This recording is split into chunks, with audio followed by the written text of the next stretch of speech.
Hey everybody, and welcome back to the Post-Military Podcast, where we share stories of veterans' transition out of the military and their advice to other service members based on their life experience. Whether you are still in service, a veteran, or just someone preparing to transition into a new chapter of your life, there is something here for you to learn. I've included timestamps in the description of the episode, so head down there to see if there are any topics that are of particular interest to you.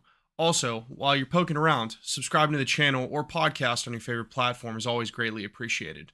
Anyway, thank you so much for being here today, and I hope you enjoy the episode. Do solemnly swear Do solemnly swear that I will support and defend that I will support and defend the Constitution of the United States the Constitution of the United States. Hey everybody, welcome back to another episode of the Post-Military Podcast, and on today's episode, we have somebody I'm very excited to have on the show. He has had a really fascinating career in the United States Coast Guard, as you can see by his hoodie. If you're watching this episode, he has played in a lot of really fascinating places in the government in terms of cybersecurity, and is still to this day bringing cybersecurity infrastructure to customers in multiple different roles. And finally, he went through the very first Breakline cohort. If you are a transitioning military member who haven't heard about Breakline, you'll hear about them now. We've had a couple of episodes from pretty early on cohort members, to include Gabe Skanga, which I highly recommend you go check out those episodes. But he was the first ever Breakline cohort. So with me today is Sean Plankey. Sean, thanks so much for coming on, man. I appreciate it. Thanks for having me. We've been trying to make this happen for a while. Yeah, I'm happy that my fault. I apologize. But you see, you bumped me back, I think, twice. So then I felt like I needed to at least cancel on you once so that everything would be all evensies. And now, so it's all good, man. We're happy we got it worked out. Yes, for sure. No. So you brought up an interesting point right before we started recording. Who do you think has a cooler bookshelf, you or me? Well, mine's starting to get a little messy, as you can see. Mm-hmm. Jeez. I was looking at your stuff. So you went to reversing me. You put the nerd stuff on the top shelf. I put the nerd stuff on the bottom shelf. My nerd stuff down here. Yeah, I gotta let people know that I'm semi-smart, but I've got, I would say half of it is cybersecurity stuff, and then the other half of it is mountaineering and exercise books. So I'd like to believe I've got a good mix. Come on. Where's the Academy Classics? I know, like Good to Great, that was probably an issued Academy book. Shockingly, no. My copy of Once an Eagle is on the bottom shelf, actually. So yeah, it's mine right there. See that? Yep. That's naval ship handling. Naval ship handling. There you go. I love that. Good old Academy book. But see, naval ship handling is such a cooler book title than whatever the Air Force Academy would have made. I don't know, basics of aerodynamics. Like aerial combat. Yeah, exactly. Yeah. Not everyone gets to do aerial combat. You have to go to the follow-on training for that. That book was so great, and then I became a supply officer. Hey, listen, it's whatever floats your boat, man. But thank you so much for coming on today. I'm super excited to talk to you. So let's start at the beginning. As the first Coast Guard representative ever on this show, let's start at the beginning of your Coast 2 career. Tell everyone about that. As I alluded to a second ago, I went to the Academy, class 2003, odd years, baby. But I went there. I didn't know, much like the rest of America, I had no idea what the Coast Guard did. I got recruited to play football there, which at 17, everything. And so when they told me that somebody wanted me to play football and it was free to go to school there, I said, great. That means I don't have to listen to my parents. I didn't realize that then meant you had to listen to everyone else in the world. So I went to the Academy and promptly almost got kicked out immediately for failing out because I was totally unprepared. And made it through, played all 4 years football, wrestled 2 of the years, got in a lot of trouble. Top 99%. So, yep, think about that. That means 6 from the bottom. And basically coming out of there, since I knew I was on the bottom, the quarterback and I were dead heat for those bottom slots. And so we were choosing, you choose your billets and put it in and all that, your selections. And we said, man, everybody's taking all the great spots. And we know we're at the bottom. Why don't we go somewhere terrible together? So, so we looked and we're like, Northern Michigan. And we went to a World War II icebreaker or World War II minesweeper turned icebreaker. Oh my gosh. Yeah. That's, The ship, I mean, it's sick. it turned 60 while we were on board. Oh my gosh. Yeah. So where was the icebreaker operate? Like on the Great Lakes? yeah, that's right. Yeah. So people don't realize, but like 60% of the heating oil for the East Coast actually comes down through the Great Lakes. And so you got to, in the winter, you have to keep the ice broken up and make sure those ships can get through. And then in the summer, there's all sorts of buoys and aids to navigation that you had to handle. So that was my first tour. A lot of driving the ship, man, really close to, show water and learning how to do naval ship handling. And so back then, everyone had to go to ships, right? So now if you go to the academy, you can come out and go right to flight school or go right to other jobs in the service. But back then, the rule was everyone had to go to a ship. Yeah, so I did that. Then I went up to Alaska, went on another ship at Alaska. I'm a polar bear by heart. We're about to hit my favorite season, winter, coming up here. And so went north to Alaska. It's great. That's the wild frontier. It's an amazing spot to be at. Great. Some people might think it's a great place to raise kids and stuff. I tend to think it's a great place to be single and in your 20s and that you can live the adventure. We went all the way out the Aleutian chain. We took the ship to Hawaii and back. I was listening to one of your other, the Navy guys talking, and people always struggle, like, why do we even have a Coast Guard? And I always just like to remind them because even the Navy needs heroes. So the Navy guy was talking. He was just your last podcast, and I was talking about like, I did all these deployments, and we, every year in the Coast Guard, if you're on a ship, you're underway for 6 months out of the year, every year. So you're gone 6 months. I'm on a ship for 2 years in Alaska. I was gone 6 months, home, gone 6 months again. That's the way it is. We call that going to work. The Navy calls that deployment. We're like, that's just what you do. So yeah, got a lot of sea time in my first 4 years. Did the traditional boarding officer. So like in Alaska, fisheries is a multi-billion-dollar industry in Alaska. So you go out, board the vessels, make sure they're not catching things illegally, making sure this is really a problem right now, actually. Chinese and Russian vessels are coming up and coming into U.S. economic waters, U.S. EEZ, and harvesting our fish. And they do not care. They just rape the ocean floor. Whereas we have like economic allowances and we count the fish and all that sort of stuff. So we would cite them, push them out, patrol to keep them away, and did that. And then that led to me going to grad school. And that was really like the launch point for what became, that was fun and exciting and I loved it. But that became for what launched me into the rest of my life and how we get to today. I went to grad school, a guy with a terrible GPA like myself. Of course, I thought applying to an Ivy League grad school was a great idea. Of course. Yeah. You just have so much confidence in yourself. Yeah. I was in Alaska and I was like, hey, I want to go to the East Coast. I'm an East Coast guy. These are my people. And I need to get to a city. So I applied to Pitt, Maryland, and Penn. Maryland loves military members, do a great job. They always take care of military members. Penn, Ivy League school, on the other hand, not Penn State. Got to remind everybody. Just like the Coast Guard is not the National Guard. And they told me, pound sand. they were like, oh, you're a great suck. No. But I had a buddy I grew up with who was a missions officer at another college. And he's like, dude, it's not some secret like candlelight admissions committee. He's like, go find whoever runs your program and bother them until they let you in. And so I did. Like I sent in my fit rep and I was like, yo, here's all the things I did. I'm not a normal 23-year-old, 24-year-old, whatever. I had a different life. Come on, let me in, blah, blah, blah, blah, blah. Literally, he sends me an email after 6 weeks of doing this where he goes, due to your persistence, I've decided to reverse the decision and let you in. Like, And so that's how I went to Penn, computer science. I ended up meeting my wife there.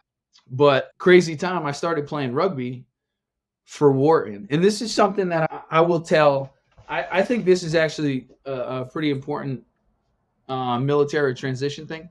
A lot of times when the military pays for you to go to grad school, I've seen guys go, oh, I'm going to go to down by the sea university because it's so cool. I can go surf every day and go to class. Or it's in my hometown. It'll be great. I can go live where I grew up and hang out there. And they decide to go to schools that really have no, like, they could be majoring in something and it's not even like a primary major at that school. Or like I've even seen guys do, oh, I'm going to do this program because I can do it completely online and never move. And I'm like, you're missing the point of grad school. The point of grad school is to actually build a network and to build the people that you will associate with for the rest of your professional career. And so when you do an online program, I'm sorry, yeah, sure, you're going to learn, if it's an online MBA, great, you're going to learn how to use Excel. But you're not going to build the network that you will need to get those jobs and move on. Because everybody in the job field has the base knowledge of Excel. But they don't necessarily, oh, I know that VP, I know that SVP, I know that EVP. I'm applying to this job because somebody hooked me up to apply, told me I should apply for it, and has that network. Like the world is built on human connections, not on your ability to do Excel spreadsheets. So, and go ahead. Why did you choose cyber? So I did computer science. Yeah, computer science. Yeah. How'd you? Right. So I was always, despite being a football player and a general meathead, I was always into computers. Both my parents were computer programmers. So growing up, I had an IBM XT, an AT, a 286, a 386. Like all the computers growing up, they were my parents' like work computers. And so I had them as I was coming up, and I always was like, trying to figure them out, break them, fix them, all that sort of stuff. And so I always liked it, but then I didn't do any of that stuff at the academy. It wasn't even an option then. And then came back full circle to it. But so to that point about where you go to school, go to a school that you can build a network at. Obviously, I think traditional Ivy League schools build great networks. But hey, if you want to live in Ohio, go to Ohio State for grad school. Think that through and be like, hey, I want to live in this part of my life. You want to live around Chicago?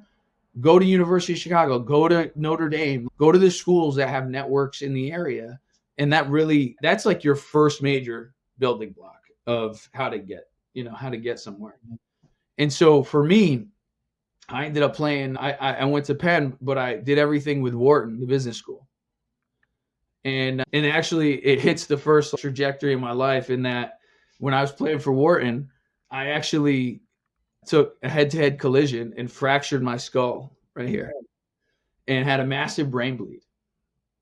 And the surgeon that did the surgery on Gabby Giffords actually did the surgery on me 6 months before Gabby Giffords.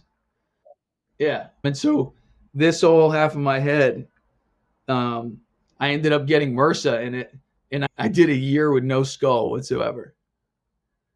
And so, yes. So I had to wear a hard hat, and I did this. So I was on like limited duty so this is 5 weeks before graduation. I smashed my head in. I still graduate. Then I get MRSA. I'm at Walter Reed after I PCS to my next unit. I'm at Walter Reed. They're like, dude, your skull is disintegrating. You have MRSA, giant infection. So they go in, clean it all out. I did a year with no skull. And then they put a full titanium plate in this whole half of my head. Oh my gosh, yeah. That's crazy. And that year was the year I dated my wife, and then we got married. Wow, you must be an amazing guy to be able to keep her around through having your titanium skull put in like Wolverine. I was like, at least you know that there's a brain under there.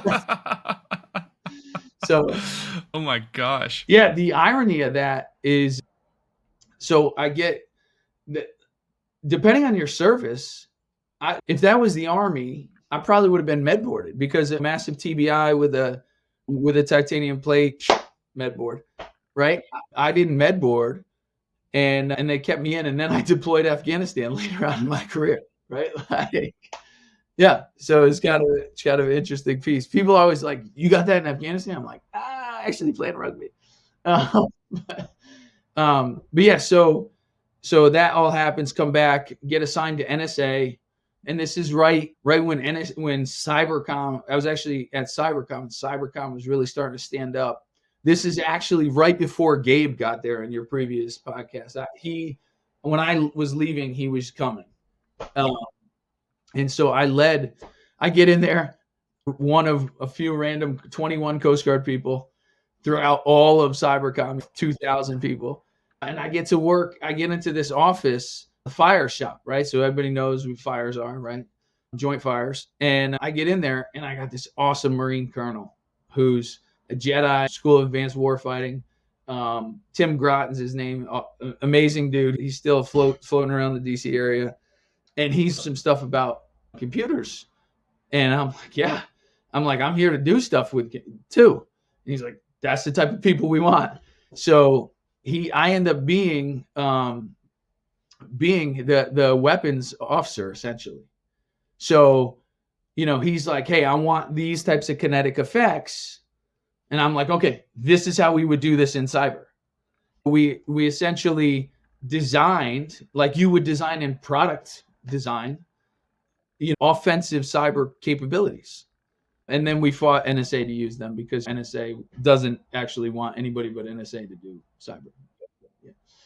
Some things haven't changed. And so, yeah. And so I did that, loved it.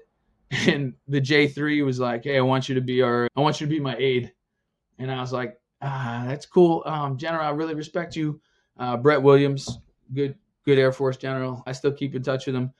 But I was like, General, you got that 05 billet. I was in 04. You got that 05 billet going to Afghanistan. Nobody's filled it yet. I'd really like to do that. And he looks at me and he goes, Coast Guard guy, you guys don't get that many of those chances? Sounds good. That's sweet. Way to hook a brother up. Dude, this is the funny thing, though. I call the Coast Guard. I'm like, yo, I'm deploying. And they're like, that's like a 6-month workup for us. How do you? I was like, I'm leaving in 6 weeks. I'm like, just send me Navy Type 3s with my name on them, and thanks. And they were like, okay. And the Coast Guard was like, who is this guy? What? And I called the Army up, like IA, individual augmentee, and that was out of Fort Bliss. And the Army was like, yeah, you Coast Guard? Cool. How many? And I was like, just me. And he said, dude, just show up.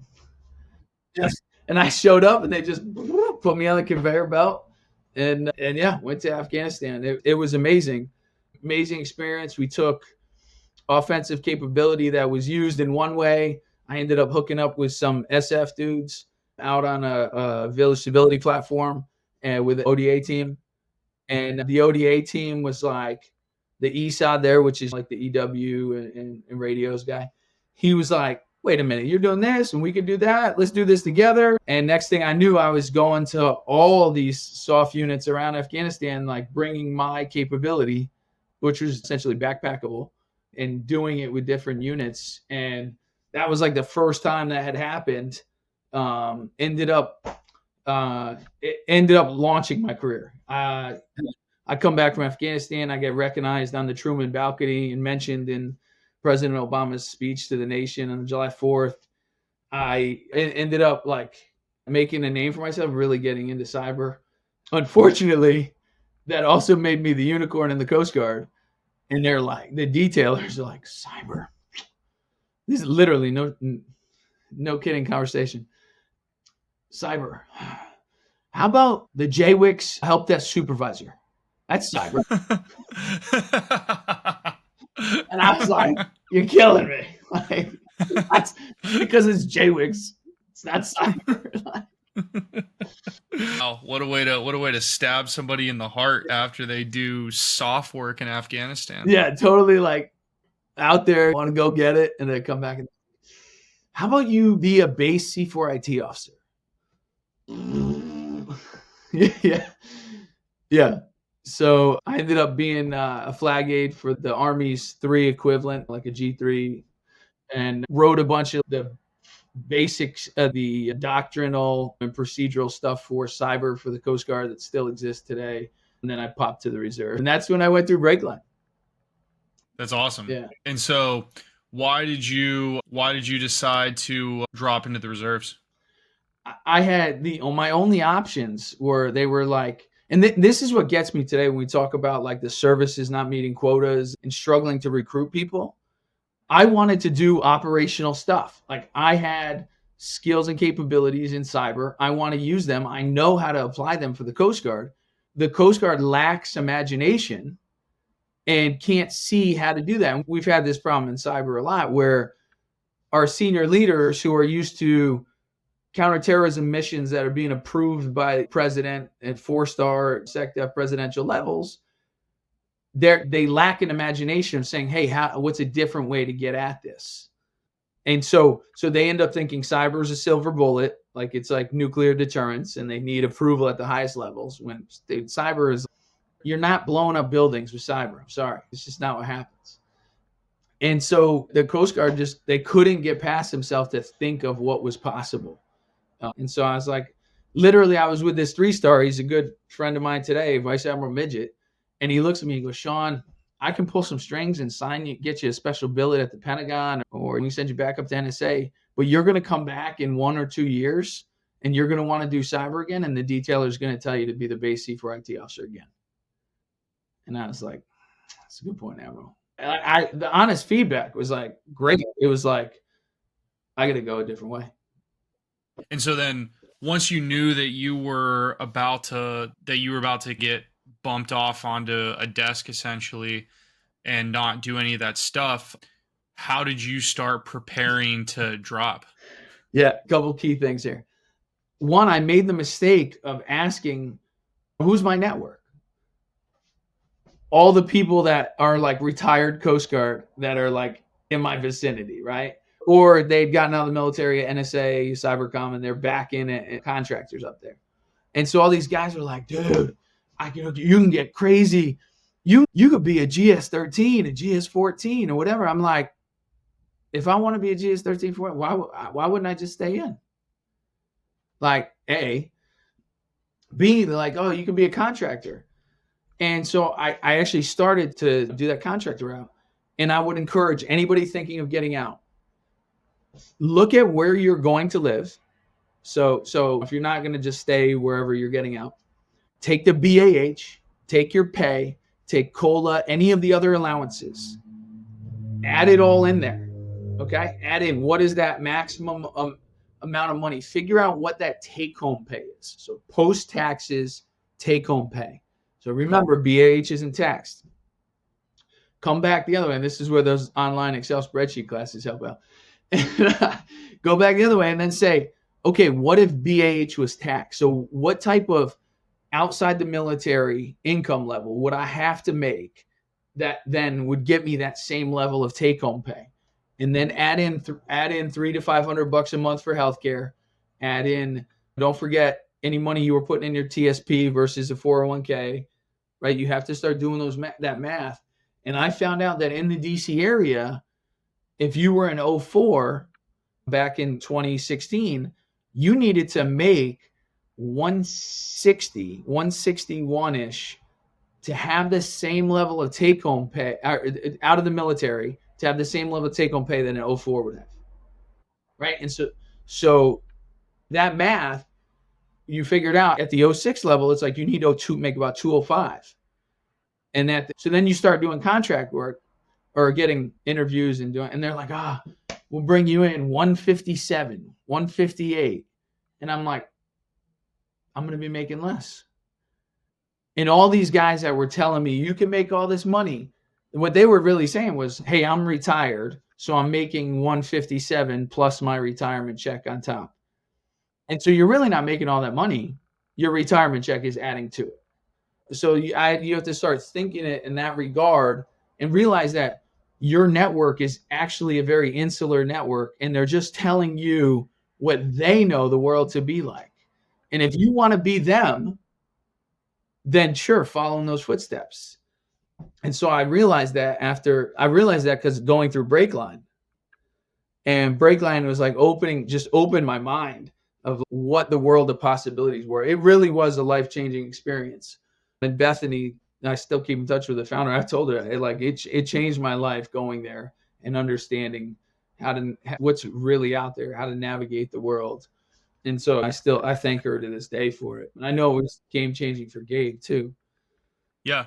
All the folks who have gone through it, including myself, it's definitely an amazing program. And for you, what was it like going through the first ever Breakline cohort?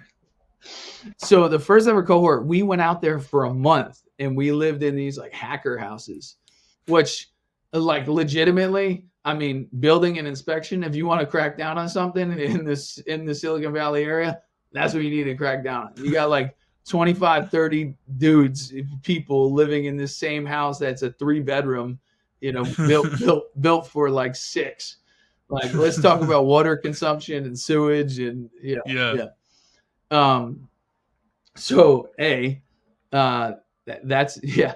Why is California's water problem really there, right? But got 20 people to a house. Exactly. But B, the other thing that was hilarious is being in the first group. We go around the first day and you meet everybody, right? Oh, what service are you? Where are you from? And I'm kind of excited, like, oh, who are these people? And I quickly look at them and I'm like, I've seen these people before. I've seen them in soft units in Afghanistan. So we go around and they're like, it's like this. It's like Delta, SEALs, Delta, SEALs, fighter pilot, Delta, SEALs, fighter pilot. And I'm like, Coast Guard Cyber. Yeah, and then he's like, there's one. And to make it even worse, so the newspaper, the San Francisco Chronicle, wants to do an article on the program, right? And they're like, they need somebody to interview. And all the, Delta and SEALs are like, I can't show my face. Who are they looking for? Not me. And so they interview me, Uh-huh. And so, in Afghanistan, I got a Bronze Star because of, this stuff. And and so they put that in the article. And so I'm hanging out with this Delta dude, and he's awesome guy. I love him. He's like, look at that. You got Bronze Star. That's good. Proud of you. Yeah. He's like, he goes, yeah. He's like, yeah, I have 6 silvers, 3 unacknowledged. And I was like, I knew it. I would be so embarrassed. Yeah. He's like, but thank you for your service. Yeah. You're really doing an amazing job. I'm like, but can you type on a keyboard? Yeah, exactly. Yeah. Yeah. So what do you? It was hilarious. Oh, yeah, that's awesome. Yeah. And so, what would you say in that transition experience? What was probably what would you say is your biggest takeaway for other people that are preparing to do their transition outside of do the backwards math to figure out how much money you actually need to make? Yeah. So figure out the backwards math of where you want to live and what's that going to be like. Then you can start to narrow in the industries. Because sometimes I feel like we have fictitious ideas of where like people are like, oh, I want to live on the Outer Banks or like Wilmington, North Carolina. And I'm going to be a life coach. And I need to make $225. And I'm like the average income in Wilmington, North Carolina is nowhere near $225. And then if you're a life coach, dude, none of those things add up, right? So you really got to sit back and assess that. That starts to bring in the world of what's really possible, right? And if you don't know your career path, think about where you want to live and just look up what are the average salaries and that type of stuff in the area. And then you start to figure out what's realistic to get there. But then the other things I found is you really have to get outside of your normal network, right? If I wanted to be no colonel left behind, right, in the Pentagon, When you're in that environment and you're talking to those people, you're going to get those types of answers. So you have to get totally out of that environment and talk to people that don't do anything like that don't work in the military industrial complex, or you will end up back into it. So knowing what you want to do, that's useful. And then the other thing that I found very useful, and I learned this from a little bit of military, but a little bit of my Wharton network. I'm looking at positions at a company. Let's just say you wanted to go to IBM, right? I'm just picking IBM. You want to move up to the executive level. You're like, I want to be a leader there. I want to move. Look who's at that level now. If there's no middle-aged dad bod white dudes there, you're not going to be it. But even this, say they're all 75-year-old white dudes. Guess what? You're not going to be the first 42-year-old white dude to break into that circle. That's going to be if you stay there, then when you're 75, you'll have a shot at that level. Like, you got to understand that the reflection of the ages and of what those people did in their backgrounds will then transpire. Like, you will not break the mold. I'm sorry. Like, it's rare to be the unicorn. I hope you are, but try to stack the deck in your favor. And so find a place where you can see that pathway. And then so going from there, and you're starting to identify companies you want to work at, and you start there, work your way down, like on LinkedIn, and run it like an intelligence op. What did these people do? Where did they go to school? What can you find out about these people if you're moving to a new area? Literally Google and be like, oh, they all live in this part of town, right? Like, I mean, provided it's not like New York City or something where it's a little bit harder. But if you can start to narrow those things down, you will find intersections that you're like, oh, they have 3 kids. I have 3 kids. Good. That's a relatable thing. So now if I go on the interview, I see that most of these people in these jobs have 2 to 3 kids or whatever, a number of kids. Sounds like it could be family friendly, right? Sounds like they're not going to be cranking me at 7 p.m.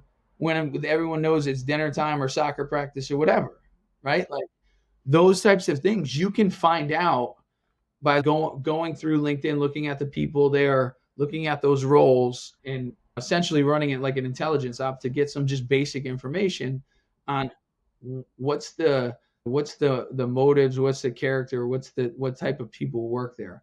And that becomes such a valuable tool during your interview process. And then especially when you're trying to find other intersections. Like, I'll go to a company if I'm trying to apply to it. Do I know anyone that knows anyone working at that company? Like, they could be in a totally different field. And it helps. I worked at BP. I worked cyber intelligence. I was a first level executive at BP doing that. I got that job because my quarterback on my football team, who had gotten out, he was working on BP on oil rigs, right? And he was looking through the job board, internal job board. He sees this cyber intel job posted.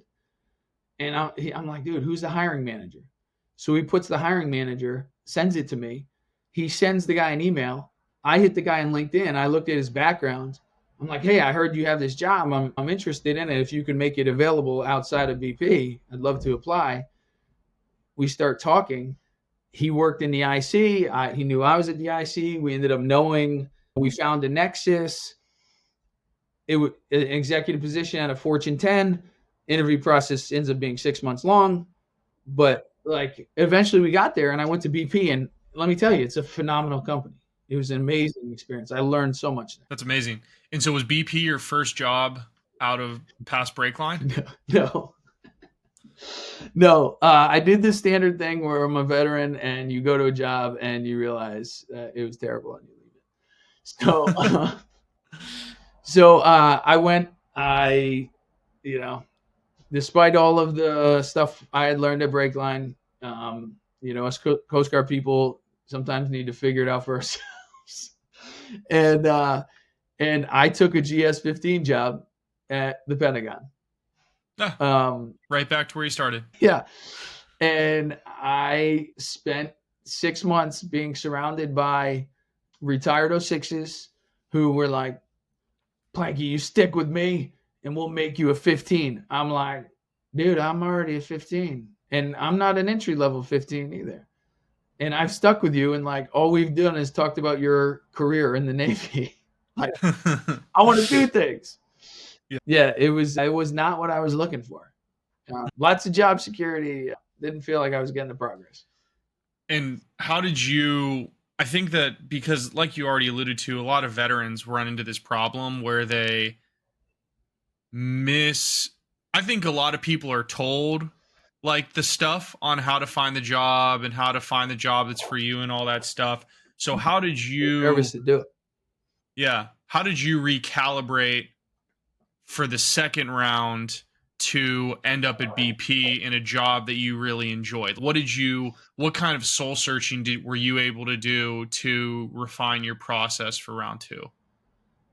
So I looked for people that had been in government I said I looked for, at this point you've narrowed down the types of jobs you're looking for, right? So you're not holistically saying the world, and you're down in this little sphere.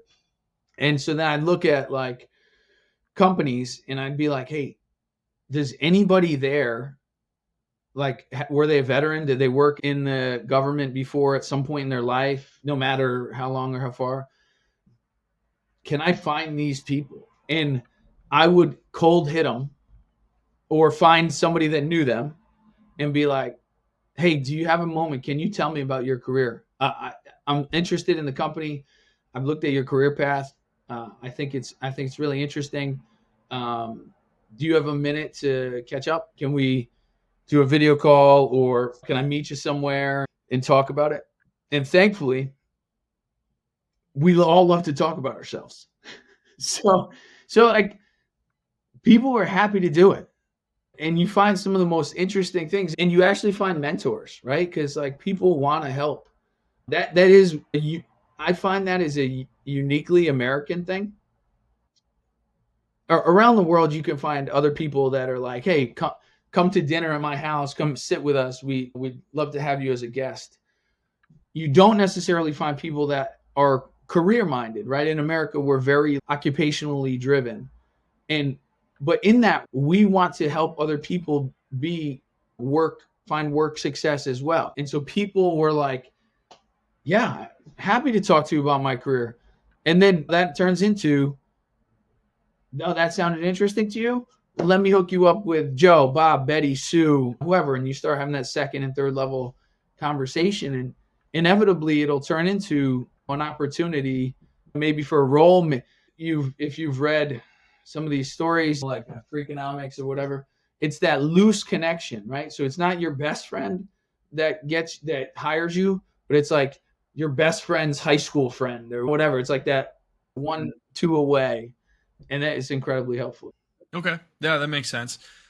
Something that you just said that I really am interested in diving into with you is we're an occupationally driven culture in America. And I think that we double down on that occupationally driven culture after we get out of the military, just because our job in the military is so much more all consuming than I would argue a regular job in corporate America is, for the most part. There's a couple of exceptions there, but for the most part, the military demands a lot more of you in your like personality and soul than your normal job. Also legally. Yeah. Like, there is something to be said that it gets in your head that literally the military owns you. Yes.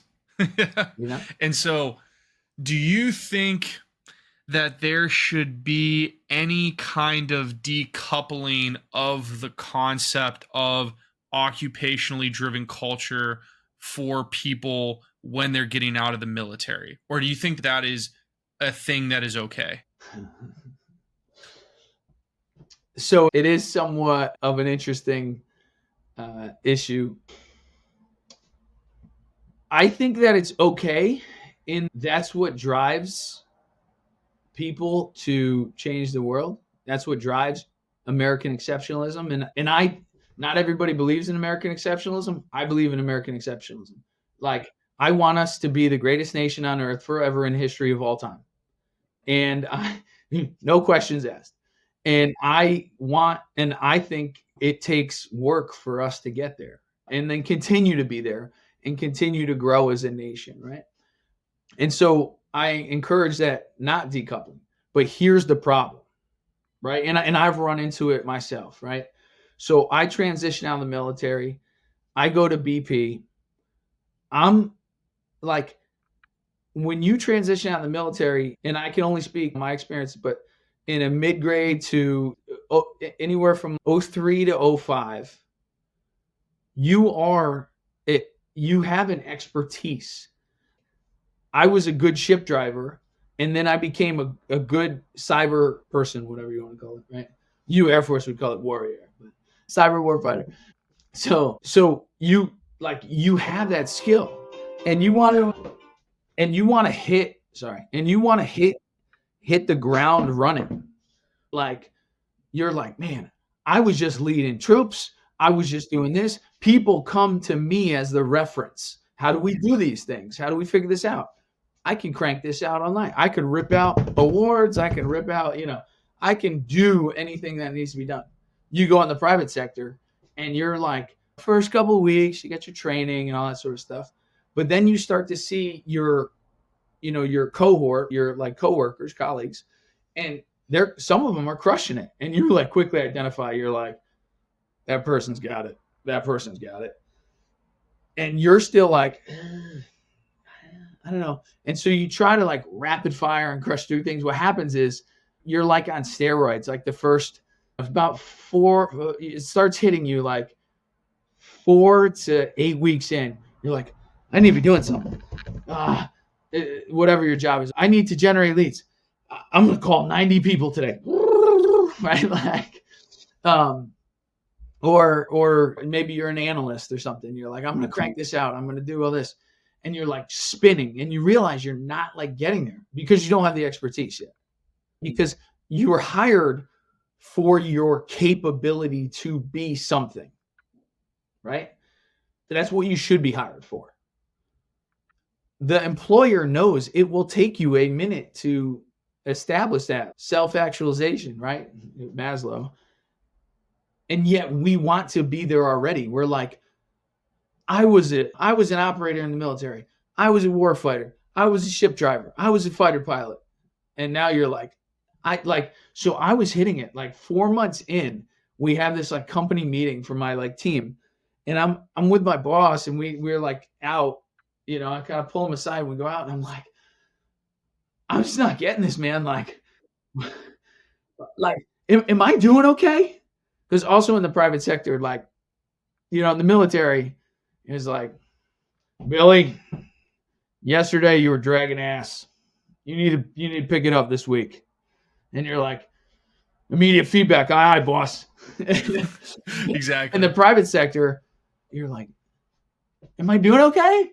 Anybody? Somebody tell me if I'm doing good. Yeah, nobody.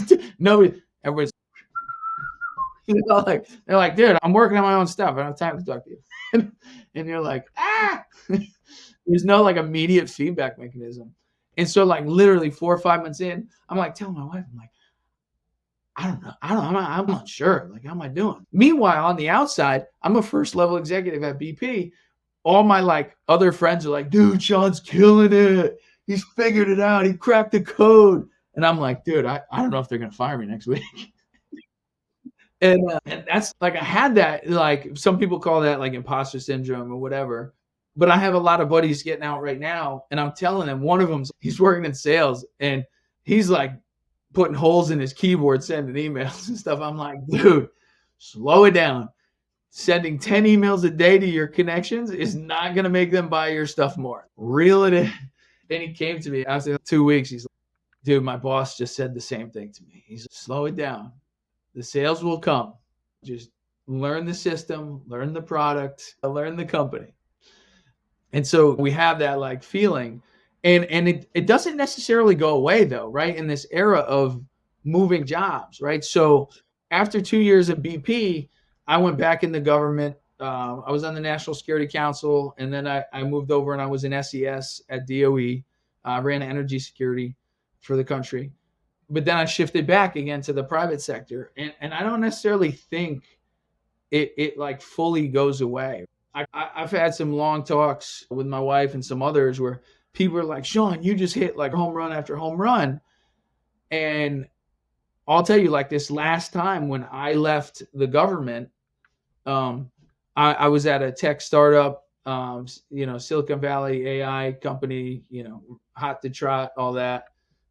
Yes, the Silicon Valley, balloon did pop, and it did for the company too. I was like, and I thought, I was gonna make a pretty penny, and ultimately I did not.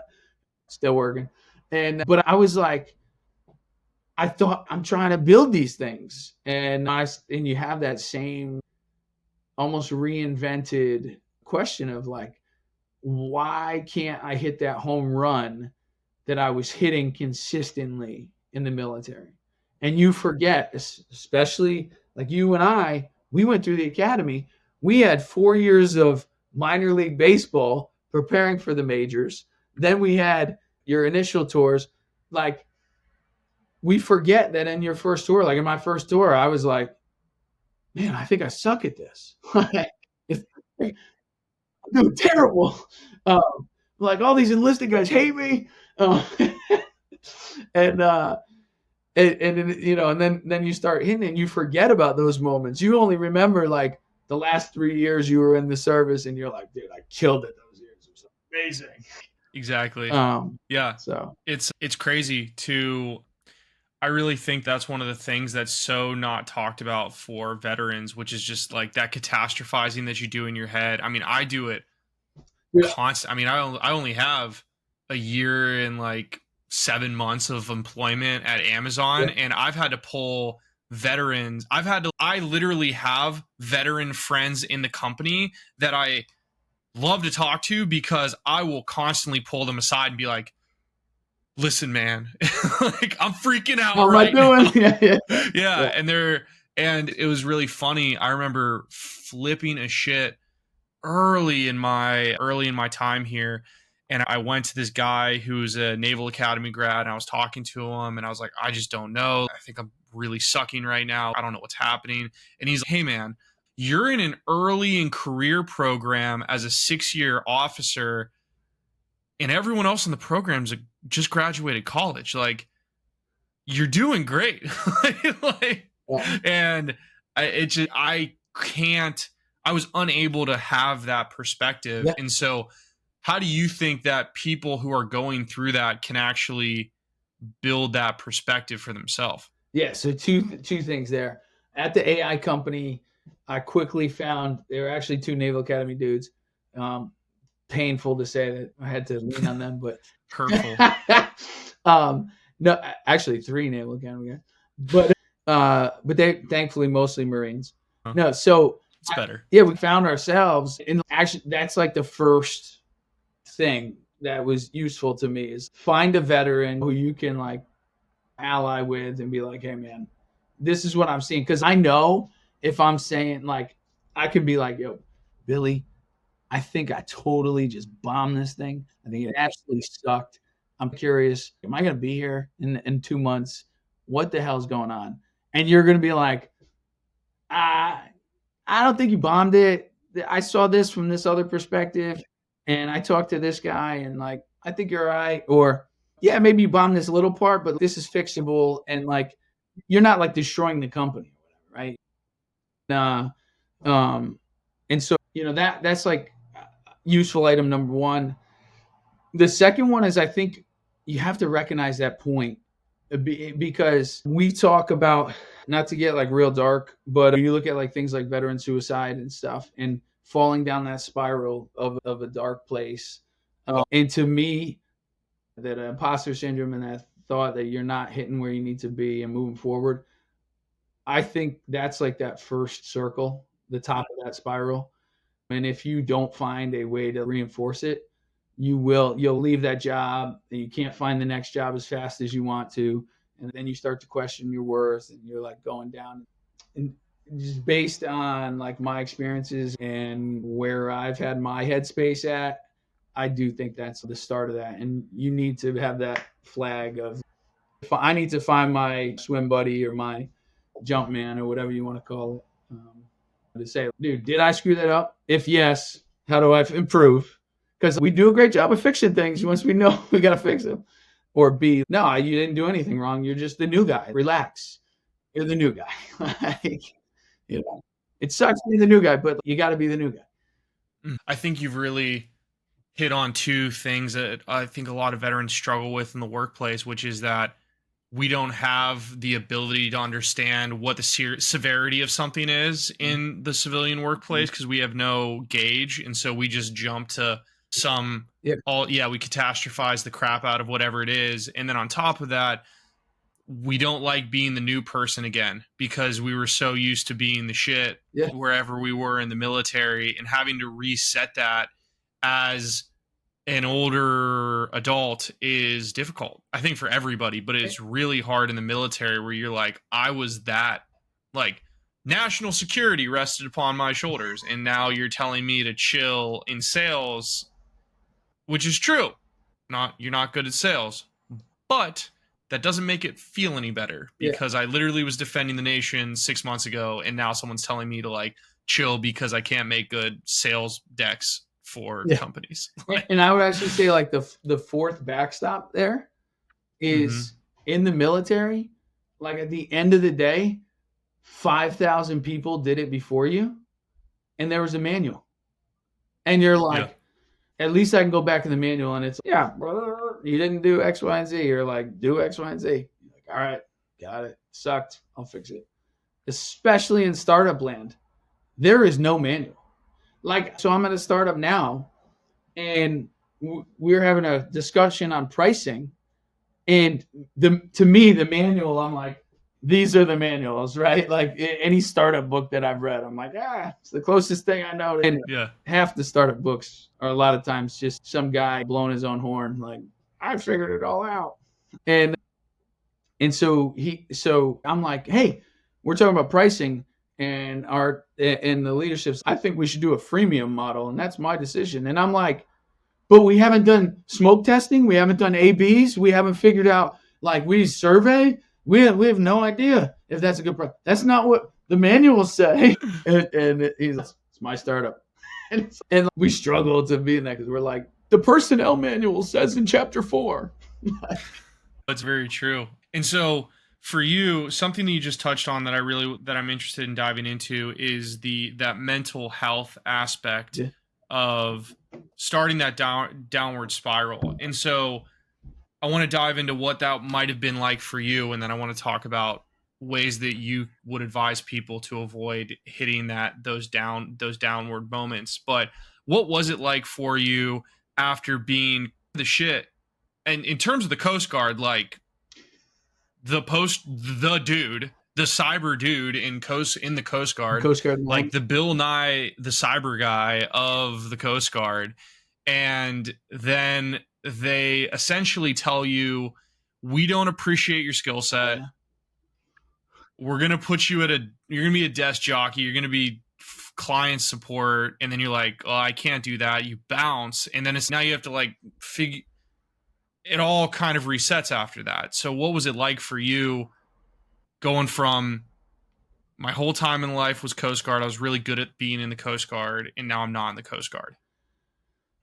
I'm actually going to break that up because I think that there's 2 points to that for me.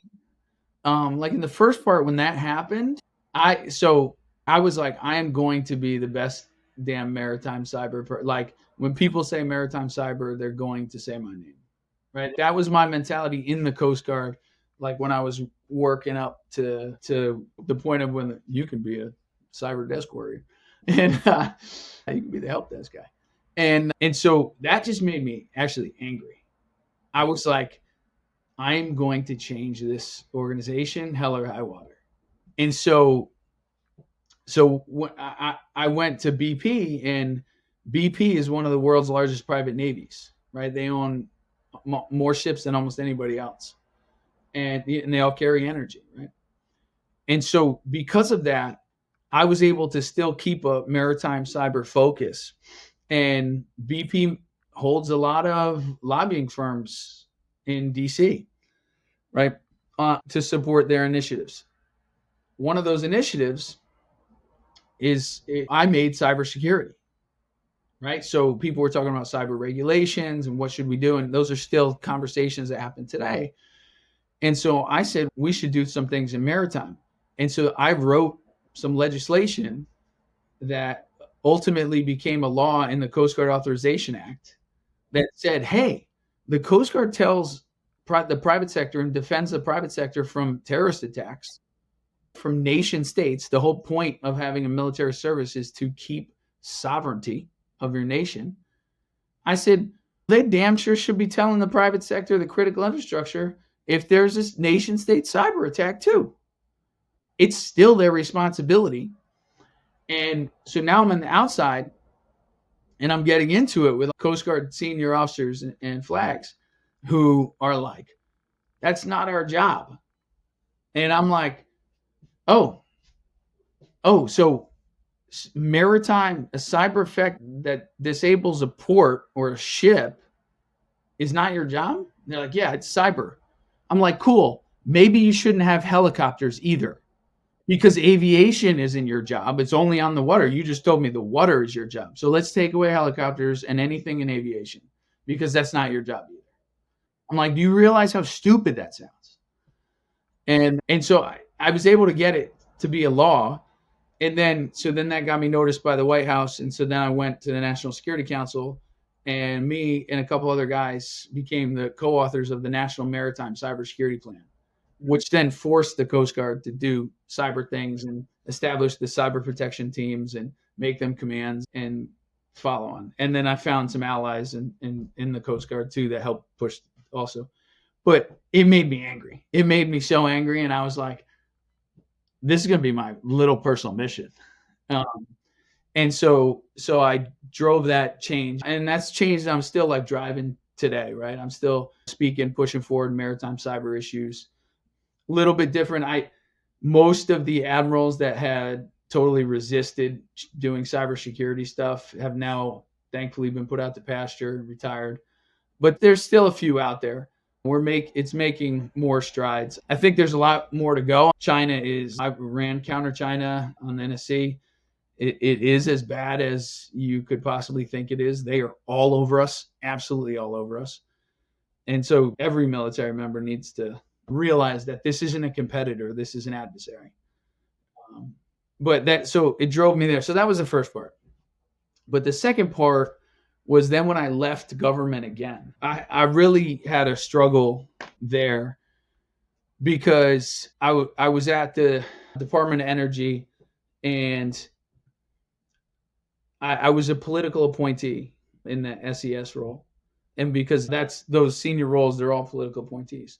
And to me, I'm like, dude, the president is asking me to do something in cybersecurity. Hell yeah, I'm doing it.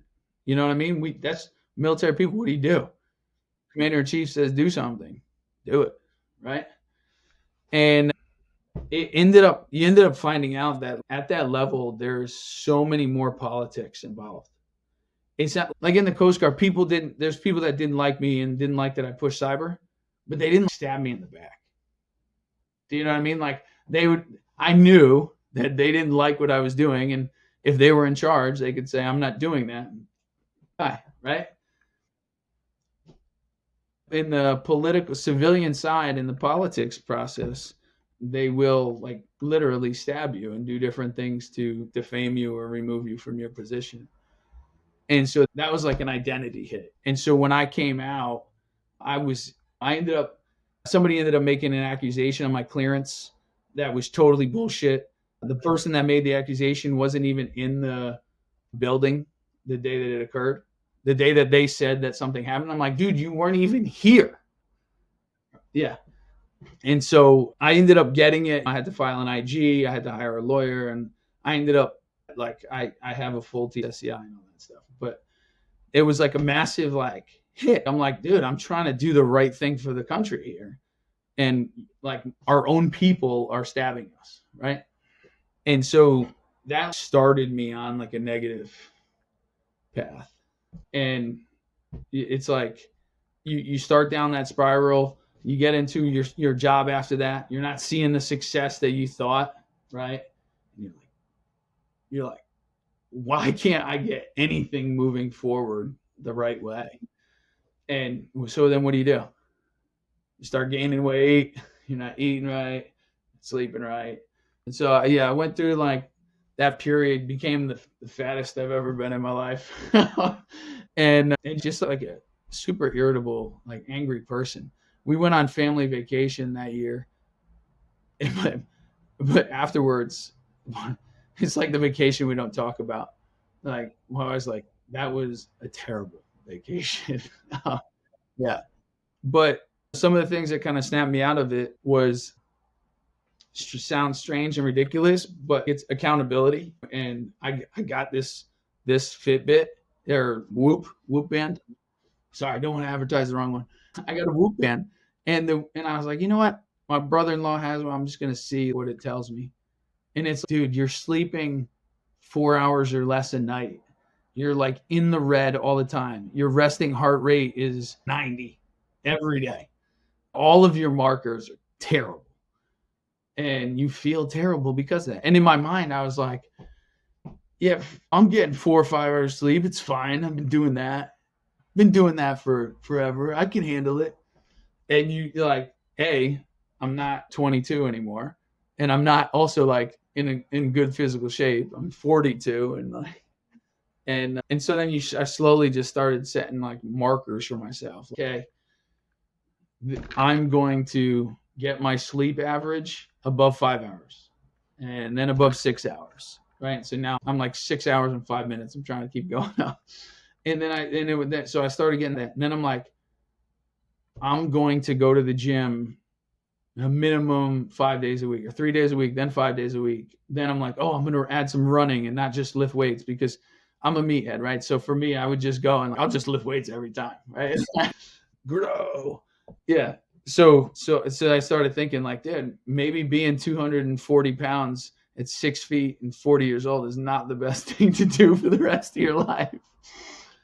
And so I started moving in that direction, and I found other people, right? So one of my buddies and I, we always are like accountable. Hey man, we got this reunion, or we're going to see each other in October or whatever. Dude, what are you going to look like? You got to start getting there. And like once a week, hey, I stayed on my diet. I got to the gym 6 out of 7 days or 5 out of 7 days or whatever. And you find a couple different people that will like push you in that direction. And obviously alcohol consumption is a part of that too, right? Like as you feel worse, you're drinking more, and you got to start go back the other way. And like, to me, that's how I've walked the dog backwards, is like basically forcing yourself to be accountable to other people. I think that having the accountability, having the small goals, and then having the community to keep you accountable to those small goals are things that people need to be aware of and utilize. And having those additional things outside of your job, whether it be the gym or a hobby that keeps you active outside of work, to be able to disconnect yourself from what you're doing, I think is incredibly important. I want to hit on you said something. I want to bring it back to it. You said having things outside of your work. So in the military, it's easy to be like, everything you do is essentially work, right? It's your job to be in shape. It's your job to do these things military related. When you get in the private sector, it's not. And so you're like, my job is to be at this computer keyboard and answer all these emails immediately and respond to these people. That's my job. And so you're like, I can't work out today. I got 200 emails I have to answer. You're like, dude, you don't. Like, first off, emails are not emergencies, right? You don't need to answer every email. And you're like, I was working in this company, and I think we're on this like Silicon Valley rocket ship, and you read these like stories of Elon Musk sleeping on the floor, and you're like, all these people, they just code and sleep in their offices and all this. And the first part of that actually is more rare than most, right? And I hate to break it to you, but Silicon Valley is not the smartest people in the world. They are not, right? And they're not the best leaders either. In fact, that's like their weakest point is leadership. And so you start to realize that like there's smart people all over the place, not just in Silicon Valley, right? And like the company style of building a company that way is not the only way to do things.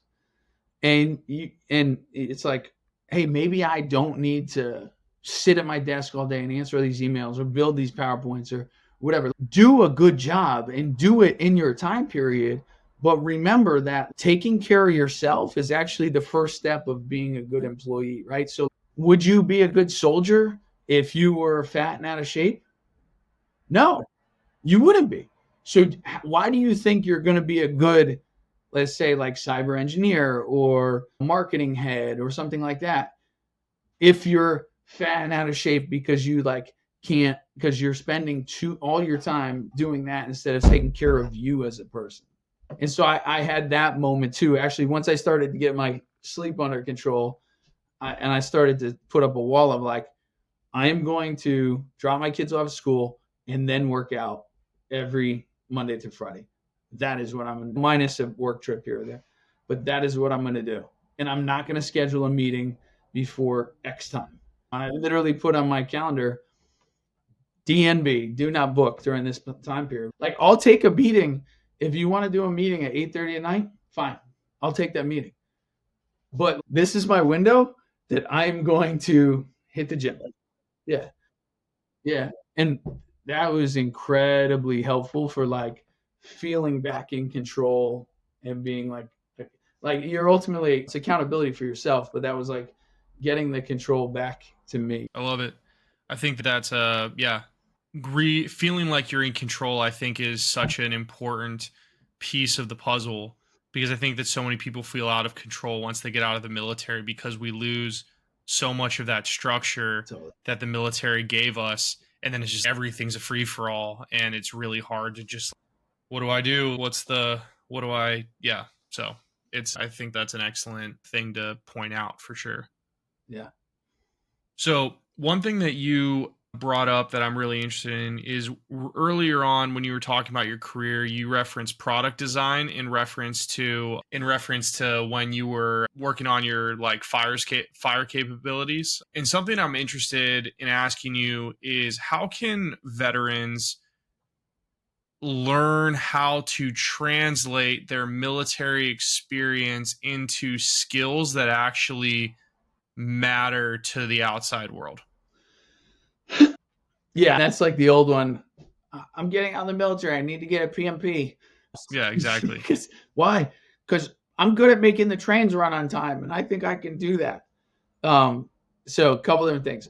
First off, we de facto default to that. Like, I remember getting out, and I'm like, I should be a chief of staff. Why? Because I can keep things organized and keep people moving and hold people accountable. And frankly, I hate that. Actually, I never want to do that job. But I've done it in the military, so I thought that's what I should do. Just like people are like, oh, everyone should get a PMP because we can do those things. First off, there are people that are project managers, and they are exceptionally good at it. Stop. And I don't remember if it was your podcast, but somebody said this, and they're like, stop thinking that you will be a good PMP because you were in the military. It is not true. You can still suck at it, and you can still likely hate it, because we were trained to do these things doesn't mean we like to do all these things, right? And you're not passionate about it. Leave being a project manager to people that are passionate about being a project manager. And so going through that and saying, what do we do? So I really like to build things. You think about things of like, how do you like iterate on problem sets in your mind? How do you design different things? I personally, I love some of my favorite jobs or experiences that I had were in situations where we had like giant whiteboards.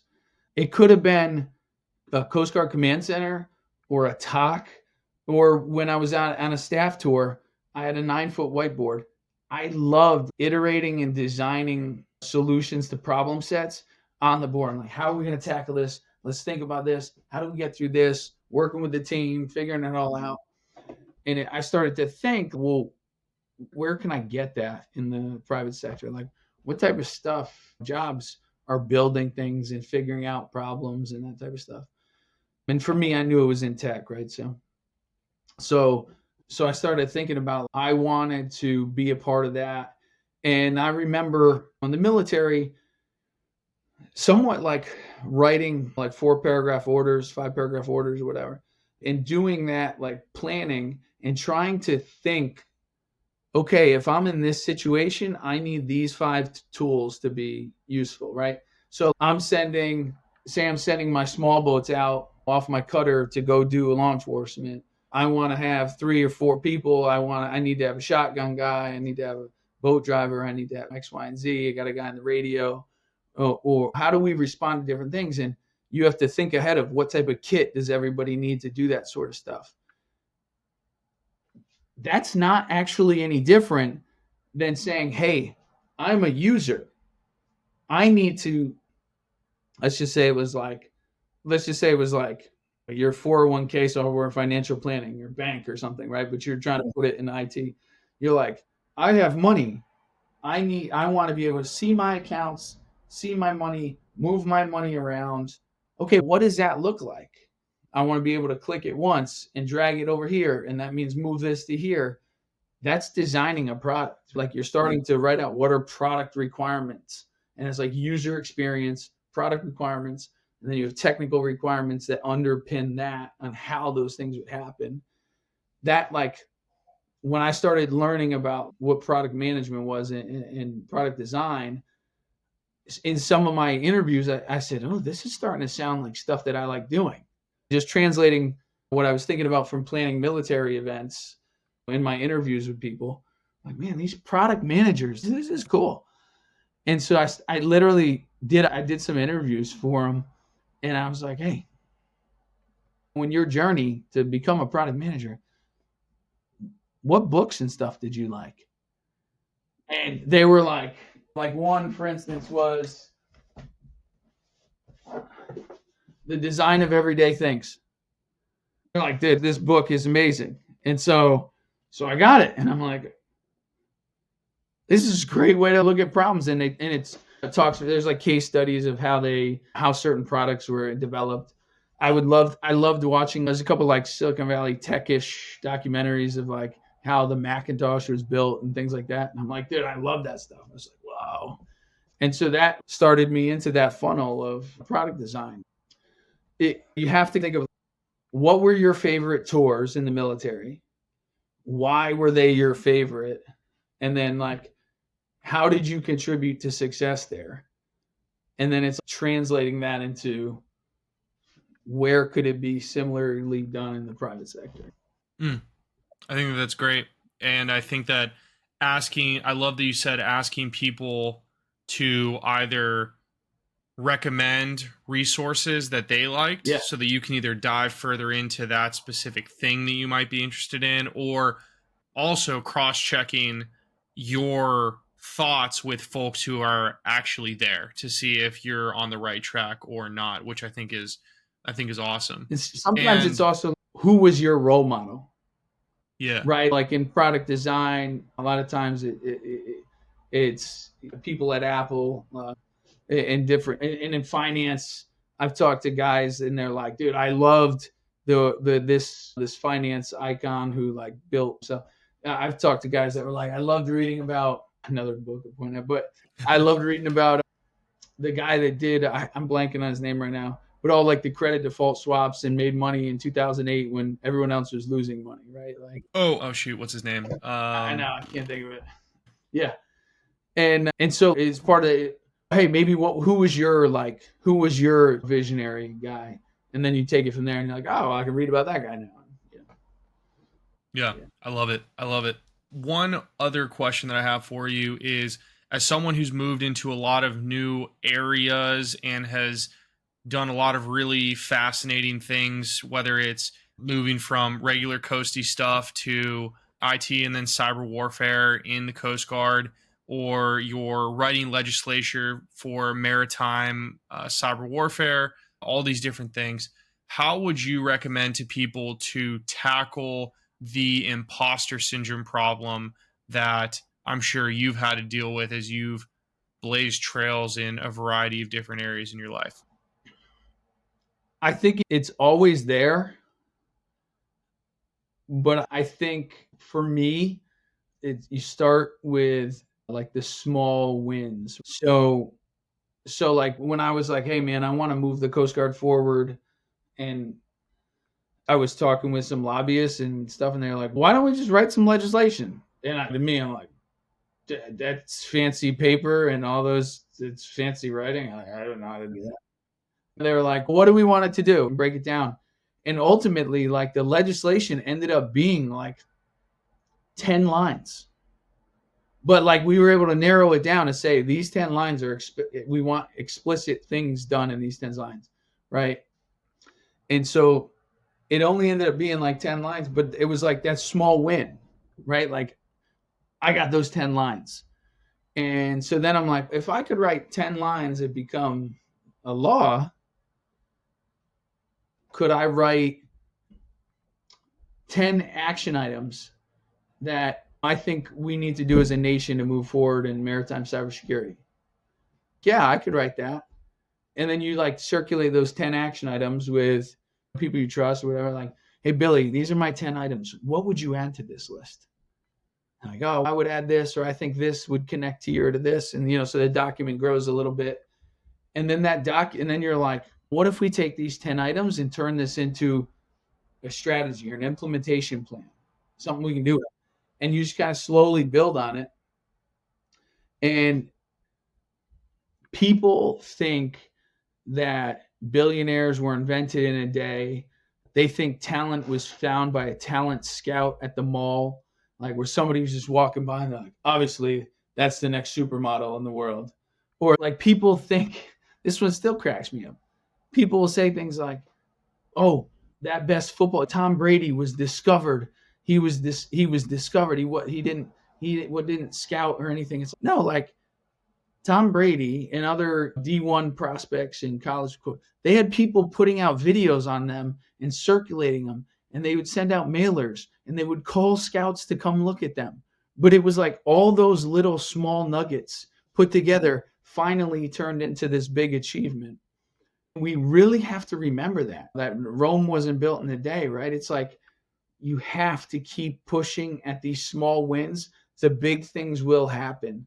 They don't happen overnight. And I think that we largely think, because of the few Mark Zuckerbergs of the world, that like that success happens overnight, and we're out of the military and we're 35 or 40 or whatever, and we're like, I'm so far behind, I can't catch up. And do you know what the average age of successful startups is? Like the age of the founder? Yeah. It's in their late 40s, I think. Yeah, it's mid 40s. Yeah. Yeah, it's not 23. It's not 27. It's not 30. Like we have this thought process that it's all of these people that we're behind the curve on. And that's just not true. And it's that daily move the ball forward every day, advance the football, move the chains, and over time you will win the game. It's tough to think of that. No, I think that's I love that piece of advice, because I think that people in the military, especially like you said earlier in the podcast, like we just left a place in our life where you were right at the peak. Like you hop off at the top, and then there's some reset. And like for me, like even for me, something that I've had to work on is back in the military, because I had 6 years of experience, I was really good at structuring my day for a variety of reasons. And I'm only a year and like 3/4 into this whole civilian thing. And I get frustrated at myself because I'm still working on how do I structure my day as a remote worker.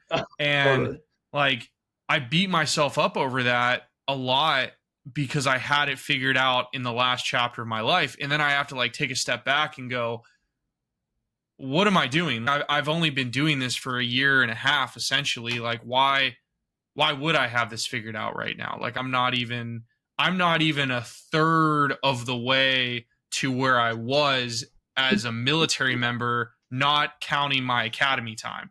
And so I think that we just have a real hard time having grace with ourselves in those. We just want to have these like amazing strategic wins right off the bat, Yes. when really the game, like you said, is played in inches, and people don't like to appreciate the inches. They need to see 75-yard touchdowns and we play like it's breakaway Madden. runs. We play like it's Yeah. Madden, where we're like, every play, throw the Hail Mary.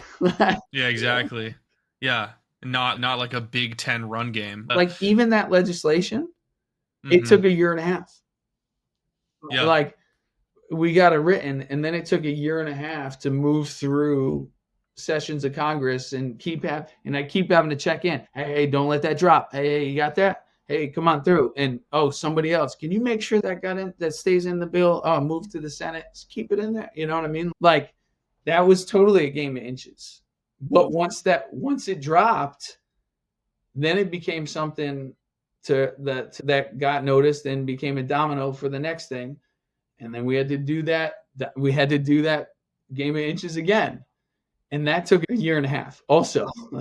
Like, the wins in careers don't occur in 1 year segments. I would say it's rare that they occur in a year and a half. I think they occur in two, maybe 3 year segments where you get the wins. It's rare that they stack up faster than that. Like, I'm thinking of like promotions, and we forget that you spent 6 years as an 03. Like, everybody's like, I was like master of my job, my craft. I was 01, then I made 02, then I made 03. It's but if you stayed in my case, or if you were gonna stay in, you would have waited 6 more years for that. Oh, shit. Exactly. No, it's just funny. It's funny to talk about because it's like obvious, but going back to some of the stuff we talked about earlier in the show, like things that are obvious externally, it's almost impossible to spot internally when it's happening to you for whatever reason, which is always just a ridiculous, I don't know. It's always like a crazy thing to think about. And having the self-awareness to be able to spot those things within yourself, I think, is honestly one of the most It's a struggle. useful skills someone could have getting out of the military and in life, but it's a hard one to build. Yeah, and it does. And I didn't have. I got it 2016. That was when I left active duty, and I would say some of those biggest like awareness moments only occurred 6 months ago for me. Like, because I hit some early wins.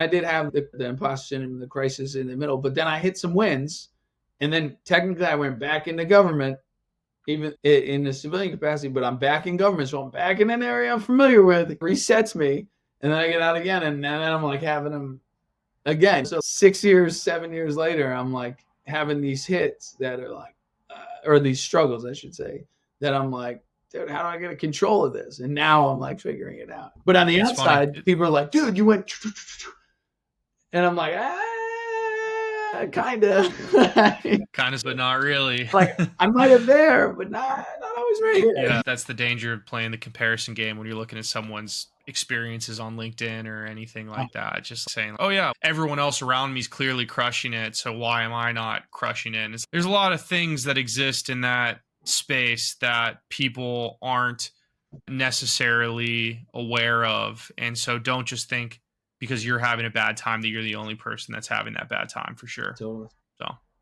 So last question before we cut off, what is the final piece of advice that you want to leave the listeners with? The final piece of advice is like a couple part thing. Send it. Yeah. So the first one is, thinking about military people who go, In a lot of cases, our entire military career is built on pieces of paper. It's built on, this is my fit rep, or my, what is it, the E-set or whatever in the Army, the one piece paper that has like the whole career on it. My OER, my officer evaluation, whatever, career summary. And we're like, obviously, somebody will see this and know that I'm amazing. Know that I'm a beast. Yeah. And that's the military process, right? Because they try to say that it's impartial, and even though we all know it's actually really not, but we act like it's impartial, and it's all based on these pieces of paper of achievements that we have and ribbon racks. And that's just not how real life functions. And like people get hung up on their transition, and they're like, TAPS told me I need to do a resume. I'm going to spend $4,000 on this resume writer and all that sort of stuff. I'm like, dude, don't do that. Like, please don't do that. You're wasting money. Your persona as a member of the private sector is not built on the piece of paper at all. That piece of paper is just like a document that's like a chronological history of where you've been. It doesn't get you hired. It doesn't get you fired. It doesn't necessarily really open doors for you. It's just a chronological history of where you worked. Get away from the mentality that is the key to the kingdom. The key to the kingdom is this. The key to the kingdom is how you represent yourself externally, the network that you build, the sum of the people that surround you, and the identity that you have. That is what defines you in life and in the private sector. Work on that. Stop focusing on working on this, and I think you'll find the success that you're looking for. So I love it. I love it. That's an amazing piece of advice. Do you have anything else that you wanted to add? No? I love it. Go Bears, don't go Boats. That's a great one. Hey, we got to end on that. Got to shout out the Coastie, first Coast Guard member to be on the pod. Really appreciate you coming on, man. It's been an absolute pleasure to have you. Thank you so much for staying up late. I know you're on East Coast time, so grateful. I'm grateful for that, and just really grateful for you choosing to come on, take time to give such amazing advice and tell your story to people that it's really going to help. So thank you so much. Thank you so much, Sean. We really appreciate it. Thanks for having me. I love it. Long-time listener, first-time caller. Thank you so much. Glad to finally get you on air. Yeah, appreciate it. Yeah, man, it's been an absolute pleasure. And for everyone else who's listening, thank you so much for taking the time to make it to the end of the episode. You're the people that we do this for. We love that you're on this journey with us. If you love the content, liking, sharing, subscribing on whatever platform you're on is greatly appreciated. It definitely helps us out. But yeah, you guys are why we do this, and we love having you on this journey. Thanks again, Sean, so much for coming on. And for everyone else out there, we will catch you on the next episode of the Post Military Podcast. Peace.